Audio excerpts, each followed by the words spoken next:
क्या हरीश वाकई मारा जा चुका था या उसके गायब होने के पीछे कुछ और ही वजह थी? क्या रुपेश और मनीषा के बीच सच में कोई संबंध था? क्या लाई डिटेक्टर टेस्ट इस केस में सच को सामने ला पाएगा?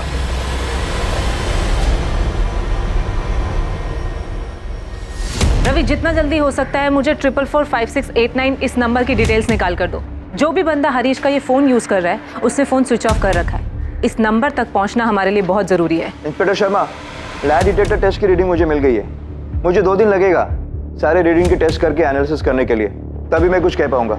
मुकेश जी प्लीज जितना जल्दी हो सके कोशिश कीजिए, क्योंकि अगर हमें टेस्ट में कुछ भी मिलता है तो हमारे लिए रुपेश और मनीषा को तोड़ना आसान हो जाएगा। ये लोग ऐसे नहीं बोलेंगे, दोनों बहुत शातिर हैं। आप मुझे 2 दिन का टाइम दीजिए, 2 दिन में रिपोर्ट आपके सामने होगी। सर 444689 नंबर की डिटेल्स कल शाम तक मिल जाएगी। पूजा, ये 444689 ये नंबर हरीश और रुपेश के कॉल रिकॉर्ड्स में कहीं नजर नहीं आ रहा। सर मुझे एक बात काफी अजीब लग रही है। जिसके पास भी हरीश का ये फोन था उसने इतने दिनों तक फोन संभाल के रखा, अब जाके इसमें सिम डाला है, क्यों? एक बार इसके कॉल रिकॉर्ड्स आ जाए फिर पता चलेगा कि रुपेश और मनीषा क्या गेम खेल रहे हैं।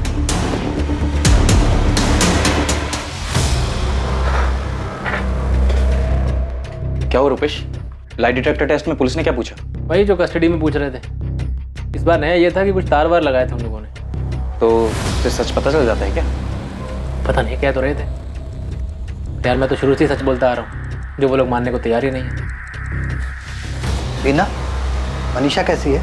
कुछ टेंशन में, कुछ सोच में, ऐसा कुछ दिखा क्या?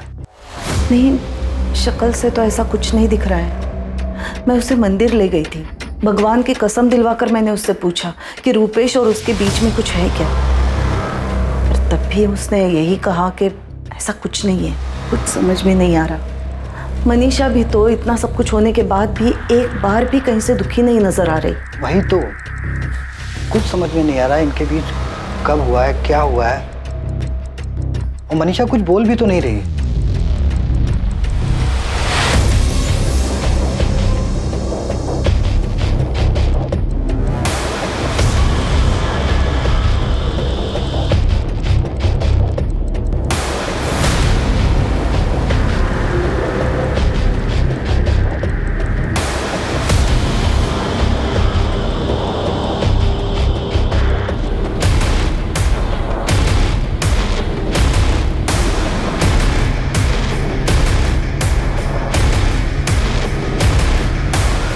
भैया, इंस्पेक्टर ने बताया कि इन दोनों से बहुत अलग अलग तरीकों से पूछताछ की है, लेकिन ये दोनों मानने को तैयार ही नहीं है कि इनका कोई अफेयर है या इन्होंने हरीश भैया के साथ कुछ किया है। सुमित, तुझे पता है पुलिस की खबरें इस बारे में भी पता करने की कोशिश में है कि तेरा और हरीश का कोई झगड़ा था क्या, प्रॉपर्टी या किसी बात को लेकर।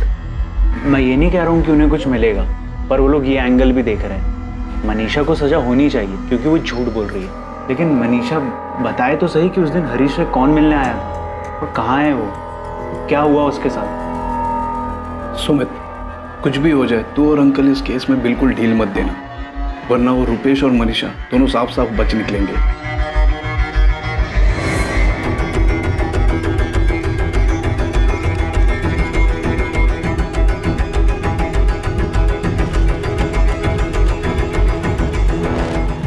जब तक मैं अपने बेटे के बारे में पता न लगा लूं तब तक चैन से नहीं बैठूंगा। अमित, मनीषा तो कसूरवार है ही, पर तुम भी कम कसूरवार नहीं हो। अंकल, मनीषा कितनी बार कह चुकी है कि उसने कुछ नहीं किया है, वो सच बोल रही है। तभी तो वो पुलिस वाला टेस्ट करवाने के लिए उसने खुद ही हाँ कहा था। मुझे कुछ नहीं पता, मुझे बस मेरा बेटा वापस चाहिए। मनीषा का उस रुपेश के साथ या किसी और के साथ क्या चल रहा था तुम लोगों को बताना चाहिए था। अंकल, मनीषा और रुपेश के बीच कुछ नहीं चल रहा है, ये पुलिस की बनाई हुई बात है। वो हरीश को ढूंढ नहीं पा रही है और आप बार बार मनीषा पर उंगली उठा रहे हो, इसलिए वो उसका फायदा उठा रही है। अंकल आप ही सोचिए ना, वो ऐसा क्यों करेगी? बस 23 साल की है और इतनी शातिर है कि उसने हरीश को गायब कर दिया और आज तक किसी को पता भी नहीं लगने दिया कि हरीश कहाँ पर है। अंकल देखिए, आप भी एक बार सोचिए, क्या हरीश के पास ऐसी कोई वजह थी ऐसे चले जाने की? आपने ऐसे ही मनीषा पे इल्जाम लगा दिया। हरीश के वो जो दोनों दोस्त हैं, योगेश और वो अरशद, आपने उन लोगों के बारे में पुलिस को बताया कि जाके वहां भी सच ढूंढे। देखिए अंकल, आपकी तरह हम भी सच जानना चाहते हैं। हम भी जानना चाहते हैं कि हरीश के साथ ऐसा क्या हुआ, कहाँ गया वो।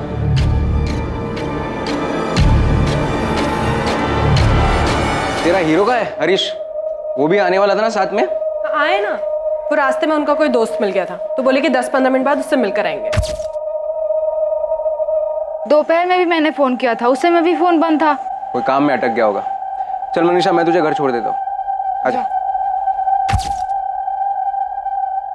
कंचन, ये बात अजीब है मगर सच है। हरीश के गायब होने के बाद से आज तक मैंने मनीषा के चेहरे पर कभी भी कोई दुख या परेशानी नहीं देखी।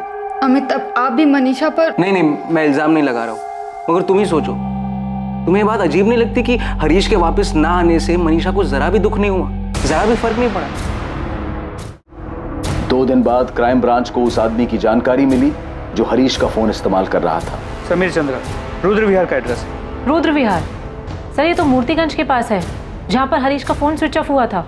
सर फोन रिकॉर्ड्स के मुताबिक हरीश की लास्ट लोकेशन मूर्तिगंज है। देखते हैं कि समीर चंद्रा वाकई में कोई है या ये भी कोई झूठ। और उसी दौरान लाई डिटेक्टर टेस्ट के परिणाम भी सामने आए। हेलो, इंस्पेक्टर शर्मा, मुकेश बोल रहा हूँ। हाँ मुकेश जी, क्या मिला टेस्ट में? आपने उन दोनों को जो भी सवाल पूछे, उनके जवाब के रिस्पॉन्स ग्राफ बहुत बारीकी से हमने चेक किया है। उन दोनों में से कोई भी झूठ नहीं बोल रहा है। क्या? उन्होंने किसी भी सवाल के जवाब में झूठ नहीं बोला? नहीं। ये सवाल हमने उन दोनों से पूछा था कि उनका अफेयर है। तुम मनीषा से प्यार करते हो? तुम रुपेश से प्यार करती हो? इंस्पेक्टर, आप देख सकते हैं दोनों के पैरामीटर में थोड़ा भी डिस्टर्बेंस दिखाई नहीं दे रहा है। उनके पैरामीटर से तो यही पता चल रहा है कि किसी भी सवाल का जवाब देने में उनको कोई हिचकिचाहट नहीं हुई। तब भी नहीं जब आप लोगों ने उन्हें पूछा कि उन्होंने हरीश को मारा है। रुपेश, क्या ये सच है? तुमने हरीश को मारा है? हरीश को कहाँ मारा? मैंने हरीश जी को नहीं मारा। यहाँ तक कि हरीश को मारने की प्लानिंग भी उन्होंने की थी, लेकिन इस सवाल पर भी उनका रिएक्शन नॉर्मल है। कोई घबराहट, कोई टेंशन नहीं दिखी। तो बेसिकली लाई डिटेक्टर टेस्ट ये कहता है कि उनका आपस में कोई रिश्ता नहीं, कोई अफेयर नहीं। ना ही उन्होंने हरीश को गायब किया है और ना ही उन्होंने उसे मारा है। हाँ।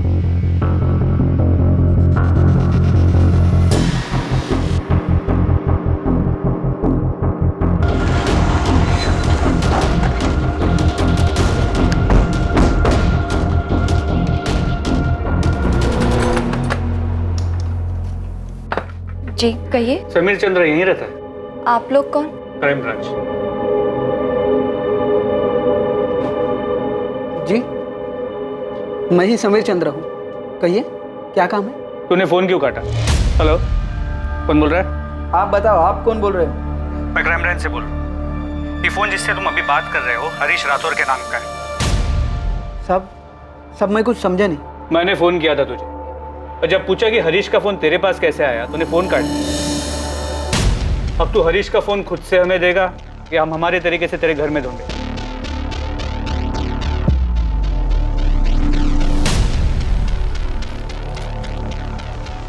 हाँ, ये हरीश भैया का ही फोन है, लेकिन आपके पास कहाँ से आया?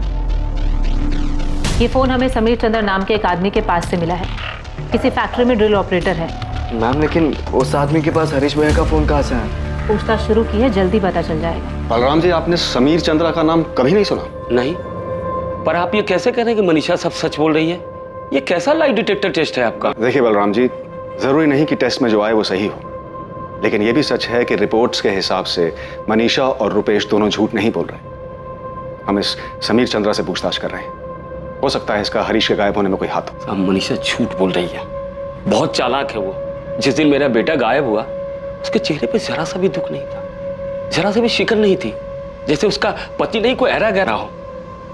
साहब, मैं समीर चंद्रा को तो नहीं जानता, लेकिन इतना जरूर जानता हूँ कि मनीषा ने मेरे बेटे को गायब किया। अब मैं डर गया था, क्योंकि जैसे ही इस फोन में मैंने अपना सिम डाला, तुरंत आपका फोन आया कि आप क्राइम ब्रांच से है और ये फोन मुझे कहाँ से मिला? समीर, मुझे तेरे डर की नहीं, तेरे सच की कहानी बता। बोल, ये फोन तेरे पास कहाँ से आया? साहब, रास्ते में पड़ा मिला। पान वाले की दुकान के बगल में कूड़े के पास पड़ा था। मैं पान बनवा रहा था जब फोन पे मेरी नजर पड़ी।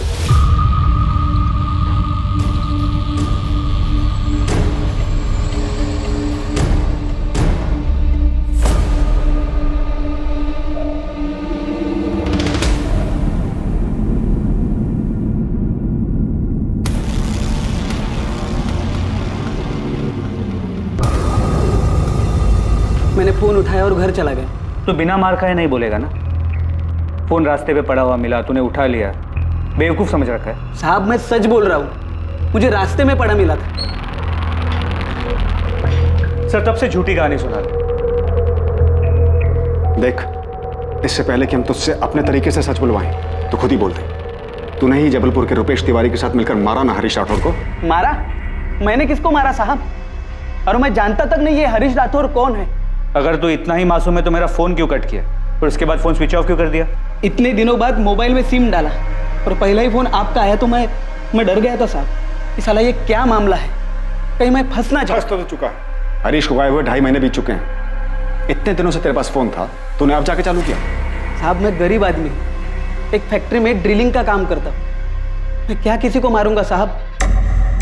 मैडम मेरे पति किसी को नहीं मार सकते, सच में उन्हें फोन पड़ा हुआ मिला था। अच्छा, रास्ते पे पड़ा मिला था। रास्ते में कोई चीज़ मिलेगी तो अपना समझ के रख लेगा, जिसका उसे देने की कोशिश नहीं करेगा वो। मैडम गलती हो गई, सीधे साधे लोग हैं हम, उन्होंने ऐसा कुछ नहीं किया। बल्कि आपका फ़ोन आने के बाद वो इतना डर गए थे कि फ़ोन फेंकने वाले थे।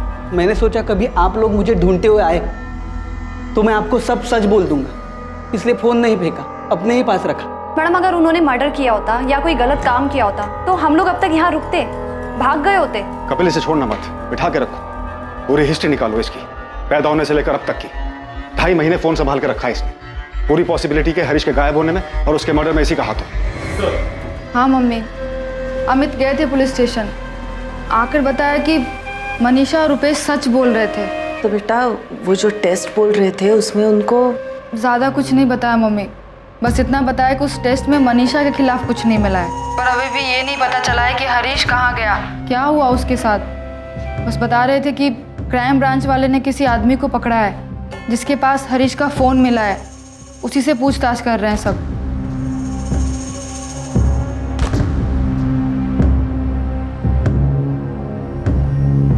क्या हुआ मम्मी?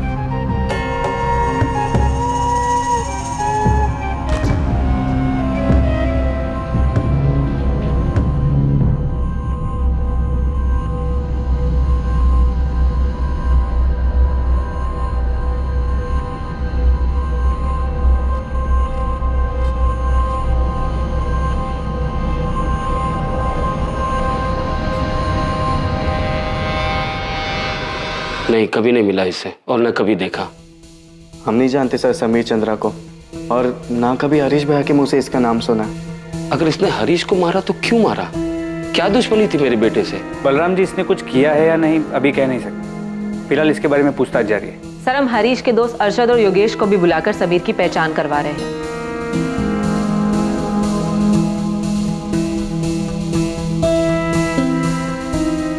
अरशद और योगेश भी ये नहीं जानते कि समीर कौन है? नहीं सर।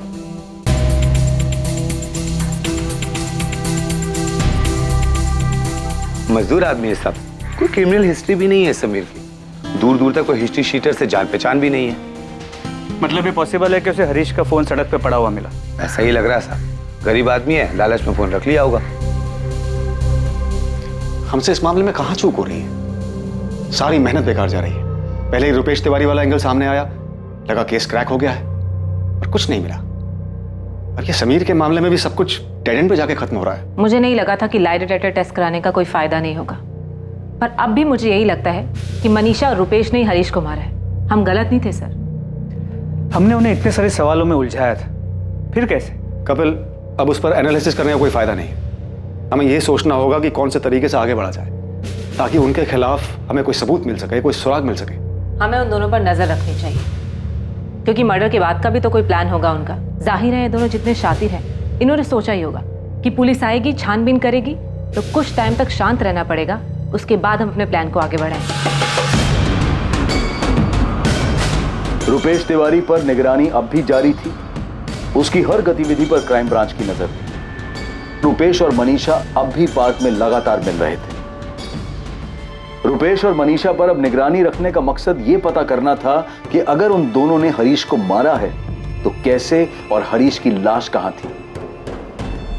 इसके साथ ही इंतजार था इस बात का कि वो कब और कैसे अपने रिश्ते को एक कदम आगे बढ़ाते हैं। पर पार्क में रोज मिलने, हंसी मजाक करने के अलावा मनीषा और रुपेश में से कोई भी कदम आगे नहीं बढ़ा रहा था।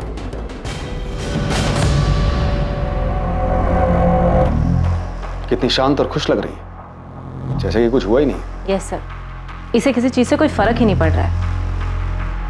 आज तक के करियर में इतने शातिर क्रिमिनल्स को तोड़ा है, इसे क्यों नहीं तोड़ पा रहे?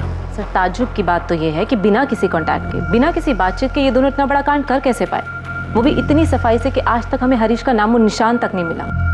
सर मनीषा और रुपेश का मेल मिलाप अब भी जारी है, बल्कि मेल मिलाप के साथ साथ सैर सपाटा भी शुरू हो गया। कभी होटल, कभी नर्मदा में बोटिंग के लिए भी जाने लगे। इसके अलावा और कुछ पता चला? हरीश की बॉडी कहाँ दफनाई है या जलाई है?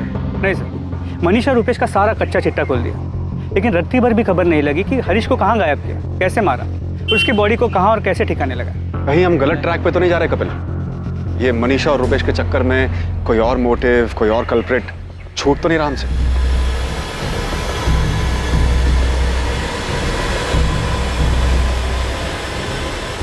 नहीं, हमें चाय पानी कुछ नहीं चाहिए। हम तो बस इतना जानना चाहते हैं, इतना पूछना चाहते हैं मनीषा से कि आखिर हरीश की क्या गलती थी। बलराम जी, आप हमारे समधी हैं, इसलिए प्यार से और तमीज से बात कर रहा हूँ। सच आपके सामने है कि? सच सामने नहीं है अंकल, हमारे सामने सिर्फ हरीश भैया की अनसुलझी गुमशुदगी और कुछ नहीं। जिस गुमशुदगी का सारा बोझ मनीषा पर डाल दिया, हमारी बेटी को सबके सामने मुजरिम बना दिया, रुपेश के साथ मनीषा का नाम जोड़ दिया। पुलिस हजारों सवाल पूछ चुकी है मनीषा से। इस टेस्ट के लिए उसने खुद मंजूरी दी थी, जो सामना करना था वो कर चुकी है। अब कोई अग्नि परीक्षा बाकी नहीं है। अब भी आप यही पूछ रहे हैं कि हरीश की गलती क्या थी। घुमा फिरा के एक ही सवाल कि मनीषा ने हरीश के साथ क्या किया। मैं जानता हूं मैं हरीश से नहीं मिल पाऊंगा। मैंने मान लिया कि हरीश मर चुका है, लेकिन बेटा मैं इतना जानना चाहता हूं कि आखिर ऐसी क्या। जी बहुत हो गया प्यार मोहब्बत की बातें, आप यहाँ से चले जाइए वरना। पापा एक मिनट।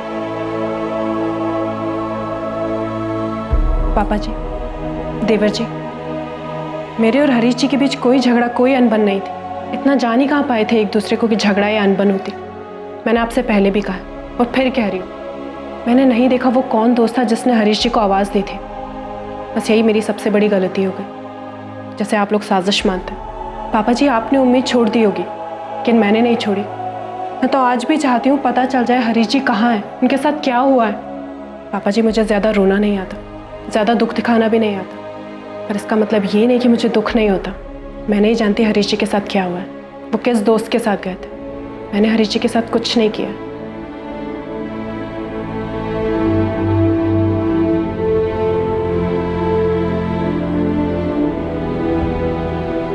साहब, हम 4 दिनों से यहाँ चक्कर काट रहे हैं पर आप मिल ही नहीं रहे हैं। सर, आपने हरीश भैया को ढूंढना बंद कर दिया है क्या?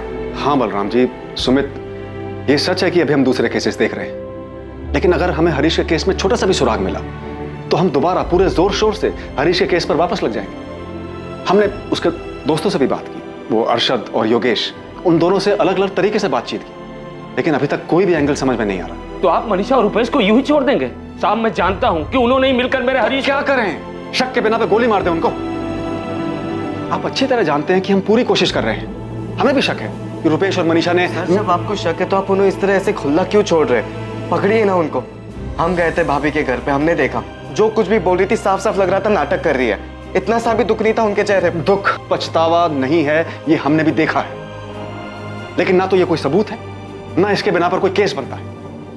कार्रवाई करने के लिए सबूत चाहिए कि उन्होंने मारा है, कहां दफनाया है, कहां जलाया है, क्या किया हरीश की बॉडी के साथ। तो आपका कहने का मतलब है हम ये मान ले कि हरीश का कभी कुछ पता नहीं चलेगा, बस इतना मान ले कि वो चला गया और कभी वापस नहीं आएगा।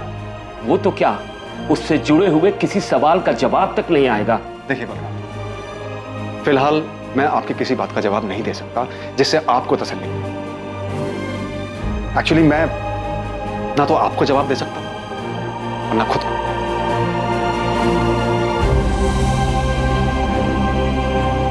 हरीश मिसिंग केस में क्राइम ब्रांच भी कोई हल नहीं खोज पाई, कोई क्लोजर नहीं दे पाई। वो केस जो शायद लापता होने के साथ साथ हत्या का भी केस था। हरीश को गायब हुए महीनों सालों बीत गए, लेकिन हालात जैसे के तैसे बने रहे। हम हमेशा कहते हैं कि क्राइम नेवर पेज, पर क्या इस केस में यह धारणा गलत साबित होने वाली थी? हालात तो कुछ ऐसे ही दिख रहे थे, पर आखिरकार असली गुनहगार कौन था? कोई एक था या एक से ज्यादा लोग इस गुनाह में शामिल थे? पिछले 4 सालों में हरीश के केस में कोई हरकत नहीं देखी गई, लेकिन अब 2018 में कुछ ऐसा होने जा रहा था जो इस केस की फाइल को दोबारा खोलने वाला था।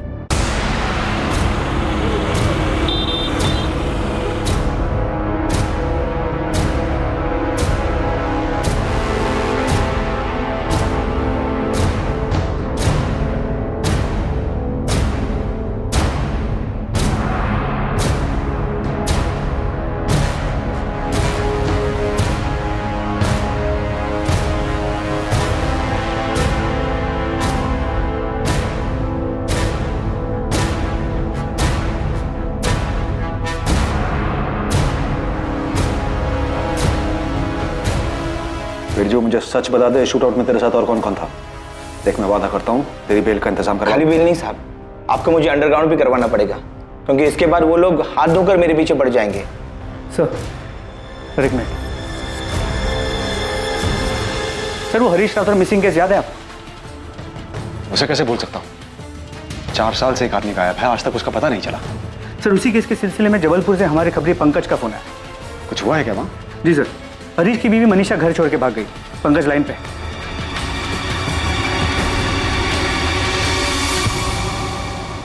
किसके साथ भागी है मनीषा? सोच के देखो साहब, कौन हो सकता है? रुपेश तिवारी? जी साहब, मनीषा 2 रात पहले भागी है। कल रात से रुपेश भी गायब है। मनीषा की फैमिली बहुत परेशान थी। फिर जब रुपेश भी गायब हुआ तो उन्होंने रुपेश पर मनीषा की किडनैपिंग का केस कर दिया। रुपेश का फोन नहीं लग रहा है, इसका मतलब ये थोड़ी है कि मनीषा को लेके भाग गया है। भागा नहीं है तो कहाँ गया है वो? उसके पार्टनर अरविंद को भी नहीं पता है कहाँ है वो। तुम्हें पहले से ही पता था ना क्या चल रहा है? 2 रात पहले मनीषा बिना बताए निकल गई, कल रात रुपेश निकल गया। अरे तुम्हारी बेटी है, तुम्हें नहीं पता है कि वो कहाँ गई है? तो इसमें मेरी और मेरे बेटे की गलती है। मेरा बेटा अपने काम से गया होगा और मैं नहीं मानती कि वो मनीषा को लेके भागा है। मनीषा और रुपेश की खबर मिलते ही भोपाल क्राइम ब्रांच की टीम फौरन जबलपुर के लिए निकल पड़ी। ऐसा लग रहा था मानो जो केस बिना हल हुए 4 सालों से फाइल में दबा हुआ था, वो आखिरकार फिर खुलने जा रहा था। कपिल, ये वो केस है जो इतने सालों तक मुझे परेशान करता रहा, जिसे मैं कभी भूल नहीं पाया। ये जानते हुए भी कि हरीश का मर्डर मनीषा और रुपेश ने किया है, हम इसे कभी सॉल्व नहीं कर पाए। पापा, मम्मी, क्राइम ब्रांच से खबर आई है, मनीषा और रुपेश तिवारी जबलपुर से भाग गए। और उसके माँ बाप अब भी यही बोलेंगे कि उन दोनों के बीच में कुछ था ही नहीं। क्राइम ब्रांच की एक टीम गई है जबलपुर में। वो कह रहे कि मनीषा भाभी के घर वालों ने केस किया है रुपेश के खिलाफ किडनैपिंग का। ठीक है पापा, मनीषा ने कंचन दीदी को भी फोन नहीं किया। मनीषा सचमुच हमें बेवकूफ तो नहीं बना रही है ना? उसने और रुपेश ने मिलके ही हरीश को मारा हो। रुपेश का फोन बंद है, हमने उसके फोन को सर्विलेंस पर डाल दिया। बाकी कल सुबह तक उसके फोन रिकॉर्ड और मोबाइल लोकेशन के बारे में पता चल जाएगा। मनीषा के पास तो फोन है नहीं। आपसे भी यही कहा होगा उसके माँ बाप? जी, मुझे लगता है कि मनीषा और रुपेश शायद इसी इंतजार में थे कि हरीश का केस ठंडा पड़ जाए, बंद हो जाए, ताकि ये लोग अपना अगला कदम उठा सकें। हरीश, हमें किसी भी हाल में इन तक पहुंचना है। एक बार ये हमारे हाथ लग जाए तो इस बार इनसे सच बनवाएंगे नहीं, बल्कि हलक में हाथ डालकर निकालेंगे। अब तो पुलिस क्या, मैं भी यही कहूंगी कि मनीषा ने कुछ गलत किया हरीश के साथ। हमें इतनी जल्दबाजी नहीं दिखानी चाहिए। पहले हमें मनीषा और रुपेश को ढूंढना चाहिए। मैं तो अब भी यकीन नहीं कर पा रहा हूँ कि मनीषा ऐसा कुछ कर सकती है। अगर उसे हरीश से शादी नहीं करनी थी तो उसे पहले ही बोलना चाहिए था, पहले ही रुपेश के बारे में बता देती। मुझे लगता है मामला कुछ और है। क्या मामला हो सकता है, आप ही बताइए। पहले मनीषा भाग जाती है, उसके अगले दिन रुपेश गायब हो जाता है। क्या मामला हो सकता है, बताइए। इस केस ने कई झटके दिए थे और अब जो झटका लगने वाला था वो किसी की भी सोच से परे था। मनीषा घर से भागी, फिर रुपेश भी गायब हो गया और उसका फोन भी बंद हो गया। सबने फौरन 2 और 2 4 का फॉर्मूला लगाया और मान लिया कि दोनों साथ में भागे हैं। लेकिन यहां 2 और 2 4 नहीं बल्कि 5 साबित होने वाले थे।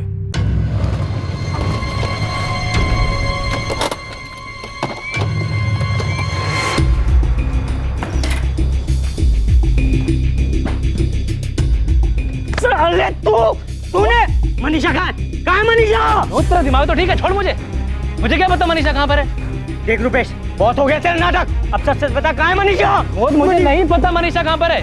4 दिन पहले भी तुम लोग यही सवाल पूछ रहे थे मुझसे। अरे मुझसे पूछ के भाग गया क्या वो? सर, मैं अपने दोस्त से मिलने के लिए इंदौर गया हुआ था।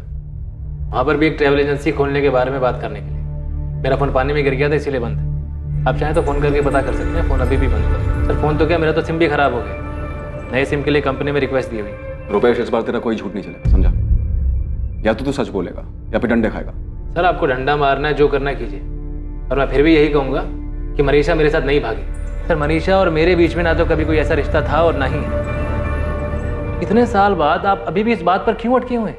मनीषा और मैं बस अच्छे दोस्त थे सर, और कुछ नहीं। मेरा दिमाग खराब है कि मैं मनीषा के साथ भागूंगा और हरीश के केस का फंदा अपने गले में डालूंगा। मनीषा कहाँ है? फिर वही बात सर, मुझे नहीं पता मनीषा कहाँ है। मुझे समझ में नहीं आ रहा कि आप बिना वजह हर बार मुझे क्यों घसीटे जा रहे हैं। तो मनीषा तेरे साथ नहीं भागी? नहीं सर, अगर मेरे साथ भागी होती तो मैं वापस क्यों आता? आपके डंडे खाने के लिए? सर उस रुपेश का वापस आना उसकी एक चाल भी हो सकती है, दोनों की। अगर चाल है भी कपिल, तो मनीषा को किसी भी हाल में ढूंढ निकालना होगा। पता करना होगा कि ये दोनों क्या खेल खेल रहे हैं। मनीषा के पिताजी का फोन आया था, वो घर वापस आ गई। What? हाँ, वो घर किसी आदमी के साथ वापस आई और कह रही है कि उसने उससे शादी कर ली है। मनीषा ने किसी और के साथ शादी कर ली? हाँ, कोई उमेश भदौरिया नाम के आदमी से। नमस्ते। मम्मी, पापा, मैंने उमेश से शादी कर लिया। हमने परसों ही शादी की है। मैं आपको यहाँ सिर्फ इतना बताने आई हूँ कि अब मेरी शादी हो गई है और मैं उमेश के साथ दमोह में रहूँगी।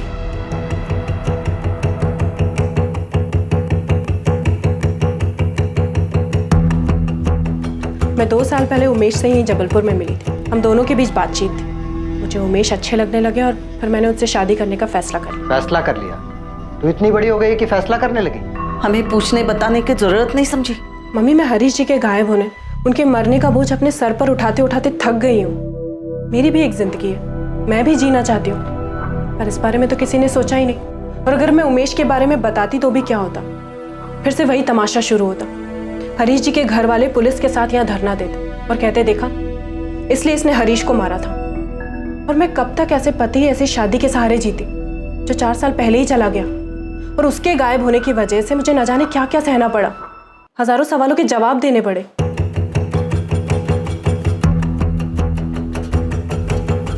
पापा, भोपाल से क्राइम ब्रांच वाले आए, आपसे बात करना चाहते। 1 मिनट, आज उनसे पापा नहीं, मैं बात करूंगी।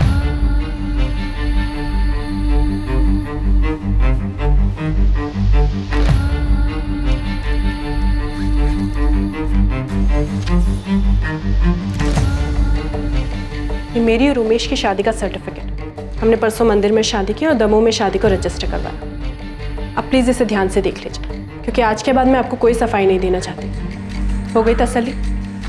अब आप प्लीज़ मेरी ज़िंदगी में दखल देना बंद कर दीजिए। अगर अभी भी आपको ये लगता है कि मैंने हरीश जी के साथ कुछ किया तो जाइए, पहले उन्हें ढूंढ कर लाइए, उसके बाद इल्ज़ाम लगाइए। आप लोगों को मेरे और उमेश के पीछे जितने लोग लगाने लगाइए, जो पता करवाना है पता करवाइए, हमें उससे कोई दिक्कत नहीं है। तुम उमेश से कब और कहाँ मिली? तो जब आपके किसी भी सवाल का जवाब देने की कोई ज़रूरत नहीं है। मेरी ज़िंदगी का हर रिश्ता, हर फैसला, हर इंसान आपकी कार्रवाई के दायरे में नहीं आता। आपका काम हरीश जी का पता लगाना है, आप जाइए और उनका पता लगाइए। मैं उमेश के साथ दमोह जा रही हूँ। मैं अपनी फैमिली को यहाँ सिर्फ इतना बताने आई थी कि मैंने अपनी मर्जी से शादी की, ताकि उन्होंने पुलिस में जो भी कंप्लेन दी हो वो वापस ले लें, क्योंकि अब उसका कोई मतलब नहीं बनता। चले उमेश।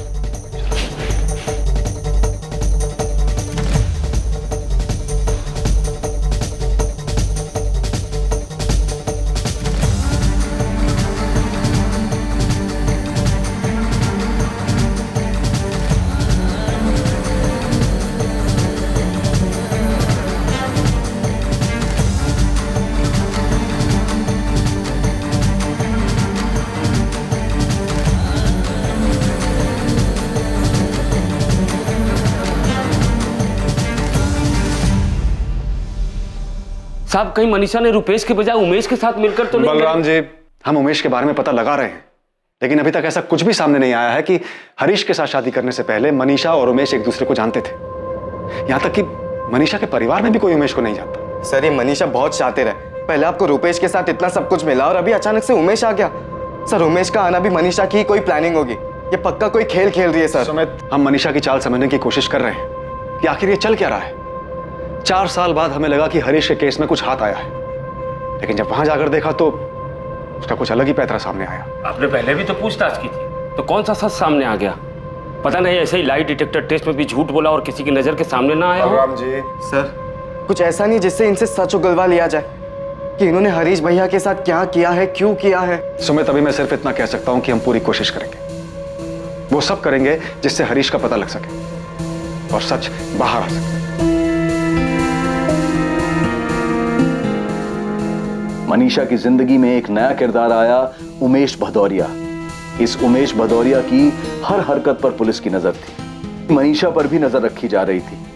पुलिस को शक था कि मनीषा कोई खेल खेल रही थी, जिसमें रुपेश की भी बराबर की भूमिका थी। क्या रुपेश तिवारी और उमेश भदौरिया के बीच कोई कड़ी थी?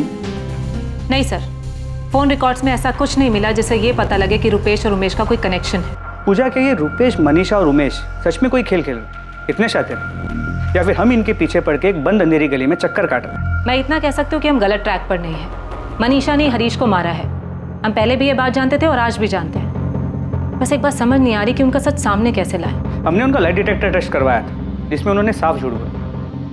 एक बार ब्रेन मैपिंग टेस्ट करवाया क्या पता उसमें कुछ सामने आ जाए। कपिल, तुम्हें लगता है जो लाइट डिटेक्टर टेस्ट में इतनी आसानी से झूठ बोलकर निकल गए वो ब्रेन मैपिंग टेस्ट में फंस जाएंगे? फंस भी सकते हैं। 4 साल से एक खेल खेल एक झूठ को जी रहे, क्या पता सच सामने आ ही जाए। सब पॉसिबल है कि सवालों के जवाब में एक तैयार किया और झूठ जो सच बनकर सामने आए, लेकिन ब्रेन मैपिंग में तो कोई सवाल ही नहीं होता कि वो तैयारी कर पाए। उसमें तो उनको फोटोग्राफ दिखाई जाएंगी और उनका दिमाग कैसे रिएक्ट कर रहा है वो देखा जाएगा, जिसे वो कंट्रोल नहीं कर सकते। क्या पता इस टेस्ट में वो दोनों डगमगा जाए। हाँ पॉसिबल है, लेकिन इस टेस्ट के लिए भी तो उनकी मंजूरी लेनी होगी। सर, लाइट डिटेक्टर टेस्ट के वक्त दोनों काफ़ी कॉन्फिडेंट थे और जाहिर है बच गए तो कॉन्फिडेंस बढ़ा ही होगा। शायद हाँ कर दें और उनके इस ओवर कॉन्फिडेंस से हमें कोई लीड मिल जाए। चलो देखते हैं ये लोग इस टेस्ट के लिए तैयार होते हैं या नहीं। ब्रेन मैपिंग टेस्ट एक ऐसा टेस्ट जो अपराधी के दिमाग में छपी जानकारी की जांच करता है और उस जानकारी को बाहर लेकर आता है। कोई अपराधी अपनी बाहरी हरकतों से अपनी जुर्म की कहानी को ढकने या छिपाने में कामयाब हो सकता है, लेकिन उसके दिमाग में छपी उस वारदात को मिटा नहीं सकता। यह एक अपने ही तरीके की तकनीक है जिसमें वारदात की जानकारी को संदिग्ध के दिमाग में छपी जानकारी के साथ मिलाकर देखा जाता है। पर इस टेस्ट को संदिग्ध पर करने के लिए संदिग्ध की मंजूरी अनिवार्य होती है। सर, आप लोग तो मेरी जिंदगी में बेताल की तरह पीठ पर सवार हो गए। आपकी मर्जी का जवाब नहीं दे रहा हूं तो आप तो पीठ से चिपक ही गए। इस बेताल से मुक्ति चाहते हो तो ये अच्छा मौका है तुम्हारे पास, क्योंकि इस टेस्ट के बाद ये केस बंद हो जाएगा और तुम पर और मनीषा पे से सारा इल्जाम हमेशा के लिए खत्म हो जाएगा। सर, आप ये बात मान क्यों नहीं लेते हैं कि मेरे और मनीषा के बीच में कुछ भी नहीं है? मैंने हरीश से शादी क्या की, मेरी तो जिंदगी बर्बाद हो गई। जिंदगी तुम्हारी नहीं, हरीश की बर्बाद हुई है मनीषा। 4 साल हो गए, वो कहा है उसकी कोई खबर नहीं है। रुपेश ने आपसे क्या कहा? वो तैयार है? क्यों? रुपेश के इशारों पर हाँ करोगी तुम? करूँ भी तो क्या दिक्कत है? आप लोगों ने तो वैसे भी हम दोनों का रिश्ता बना के रखा है 4 साल से, वो भी मुजरम का, बिना किसी वजह। ठीक है सर, एक बार मनीषा से बात करता हूँ फिर बताता हूँ। कैसे बात करोगे? उमेश के फ़ोन पे या मनीषा के फ़ोन?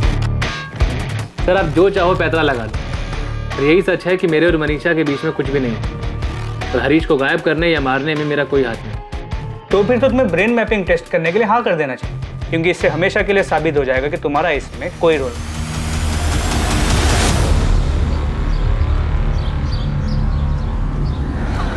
कैसी है? मम्मी पापा भी नाराज है तुमसे?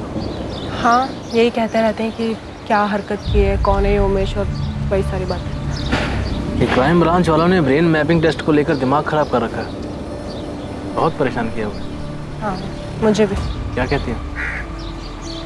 हाँ कर देना चाहिए। रुपेश, मुझे लगता है कि उन्हें ये भी कर लेने देते, कम से कम तसल्ली तो हो जाएगी और हमारा पीछा करना भी छोड़ देंगे और हमारा भी ये रोज़ की मुसीबत से ना पीछा छूट जाएगा।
आपको क्या लगता है? यही कि लाइट डिटेक्टर टेस्ट के बाद वो जितने कॉन्फिडेंट है, इस बार उनका कॉन्फिडेंस फीका पड़ता नजर आया मुझे। सिर्फ मनीषा जब ब्रेन मैपिंग टेस्ट से बाहर निकली तो पहली बार मैंने उसके चेहरे पे थोड़ी टेंशन देखी। रुपेश मनीषा से भी थोड़ा ज़्यादा परेशान लगा। लगता है इस बार इनका ये गिल्ट ये केस सॉल्व कर देगा।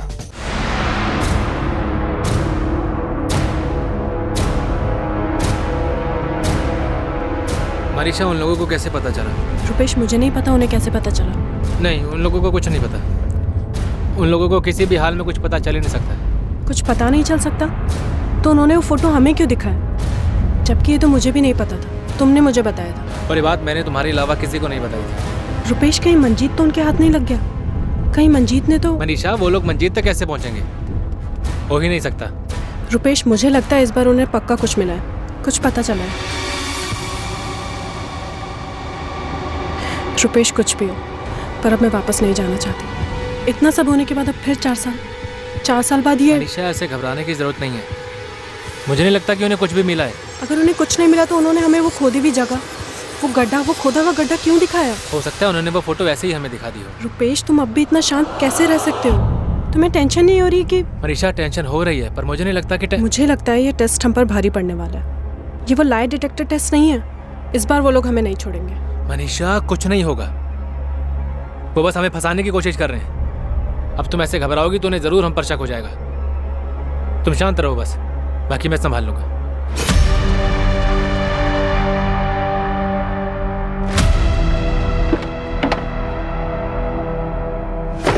हाँ भाई। मंजीत, तेरे प्लॉट पे कोई गया था क्या? नहीं तो। तेरे दिहाड़ी वाले मजदूर की किसी से कोई बात हुई थी? नहीं, ऐसा कुछ भी नहीं हुआ। क्यों? किसी पुलिस वाले ने तुझसे पूछताछ की थी क्या? भाई तू ठीक तो है ना? और तू इतने सालों के बाद घबरा क्यों रहा है? कुछ बताएगा मुझे? अभी हमें कुछ करना होगा। क्या कुछ क्या? चल।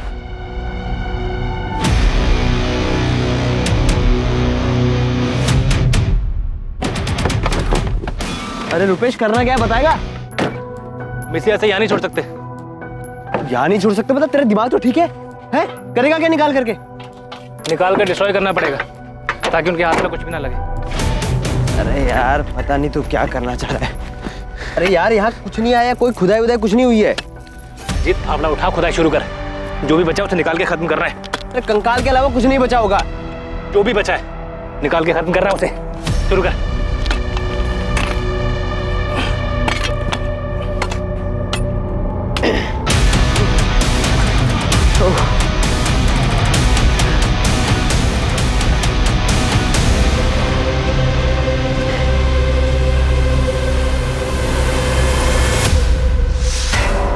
अब क्या करना है इसका बता। एक काम करते हैं, इसकी हड्डियों को चूरा करके ना कहीं दूर फेंक के आते हैं। गाड़ी में चादर रखी, मैं लेकर आता हूँ।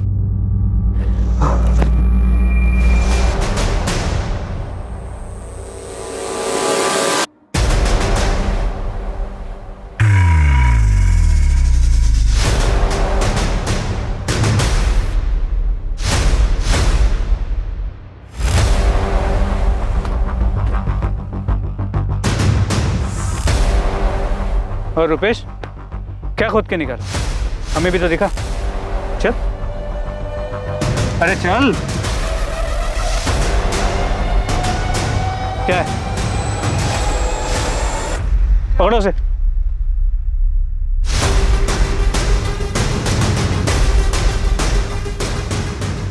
अप्रैल 2014 को हरीश और मनीषा ने कंचन के घर जाने के लिए रिक्शा लिया ही नहीं था। वो कंचन के घर पैदल गए थे। हरीश!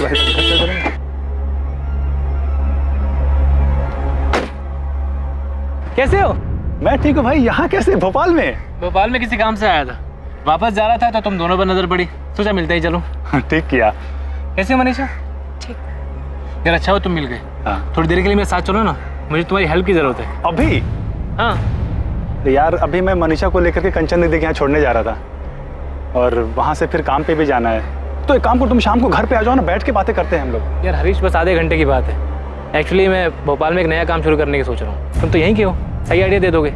चलो ना, और शाम को वापस जा रहा हूँ तो मिल नहीं पाऊंगा। चलते चलते बात कर लेंगे। कम। मैं जाऊँ मनीषा?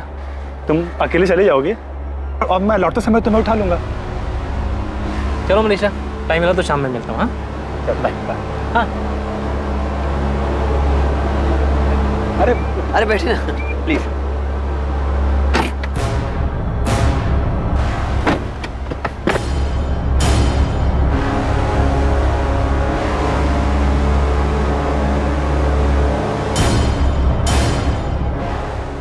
इधर प्लॉट खरीद के क्या करोगे? भोपाल शिफ्ट होने का प्लान है क्या? ऐसे ही सोच रहा हूँ, पर एक बार तुम प्लॉट देख लो, उसके बाद बताना कि लेना चाहिए कि नहीं। अरे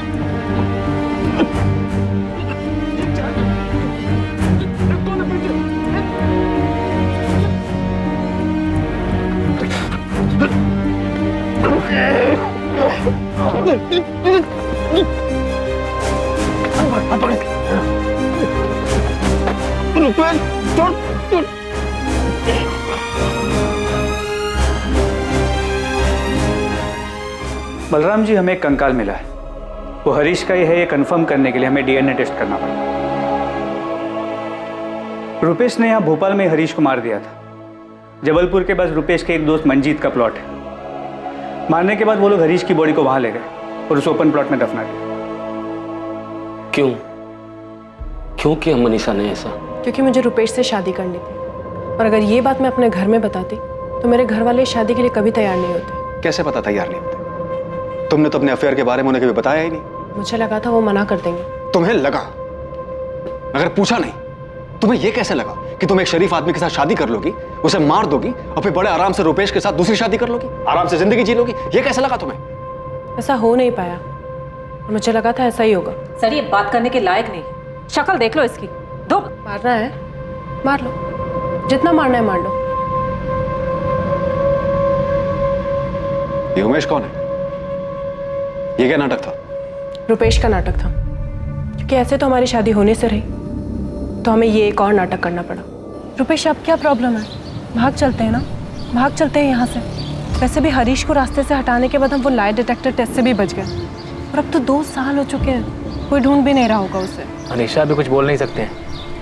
पहली बारी पुलिस टीम ने तो केस ही बंद कर दिया था, वो लोग मुझ तक कभी पहुंच ही नहीं पाए थे, लेकिन इस बार तो क्या ये सब करने के बाद हम अभी भी दोस्त होने का नाटक करते रहेंगे? शायद इतना सब्र किया थोड़ा और से। अगर क्राइम ब्रांच वालों ने हमें ऐसे सुमड़ी में नहीं पकड़ा होता ना तो और बात है। अब हम भागेंगे या तुम अपने घर पे मुझसे शादी के लिए बात करोगे ना तो वो लोग हमें छोड़ेंगे नहीं। लिख कर देता हूँ, कुछ ना कुछ जरूर खोद निकालेंगे। अभी तक तो वो लोग मंजिल तक पहुँचे नहीं हैं, अगर थोड़ा और ढूंढेंगे ना तो उस तक भी पहुँच जाएंगे। तो क्या अब हमें सारी जिंदगी ऐसे ही रहना पड़ेगा? इसलिए हमने ये सब किया था। मंजीत उमेश को जानता था, वही उसे लेकर आया था। मतलब उमेश का रोल सिर्फ शादी करके डिवोर्स देने तक का था? जी, उमेश मनीषा को डाइवोर्स देता, मनीषा वापस अपने घर चली जाती, और कुछ टाइम बाद मैं मनीषा की फैमिली से हमारी शादी की बात करता। मतलब यही सब कुछ तुमने हरीश के केस में भी सोचा था? तुम हरीश को मार दोगे, मनीषा अपने घर चली जाएगी, सबको यही लगेगा कि हरीश मनीषा के साथ शादी करके खुश नहीं था, इसलिए सब कुछ छोड़ छाड़ के चला गया, और फिर तुम इसकी फैमिली से अपनी शादी की बात करोगे। यही प्लान था ना? जी हाँ। तुम अपना फोन जबलपुर में छोड़कर आए थे, फिर 15 अप्रैल को इतनी सफाई से प्लानिंग कैसे की कि ये लोग कितने बजे कंचन के घर जाएंगे और तुम इनसे रास्ते में टकराओगे? फोन से मैंने मनीषा को फोन लेकर दिया था, जिसके बारे में और कोई नहीं जानता था। वो फोन का है? वो फोन तो मैंने कब का तोड़ के फेंक दिया। उसका नंबर तो होगा, या उसे याद दिलाने के लिए तुझे तोड़ू? नंबर मेरे पास है। कब से चल रहा था तुम दोनों का अफेयर? मनीषा की शादी की 1 साल पहले से। मतलब हरीश के साथ शादी, उसका मर्डर, उसे दफनाना, उमेश का आना, ये सारी प्लानिंग किसकी थी? मनीषा तुम्हारी या रुपेश तुम्हारी? दोनों की थी। ये सब हमने मिलकर किया है।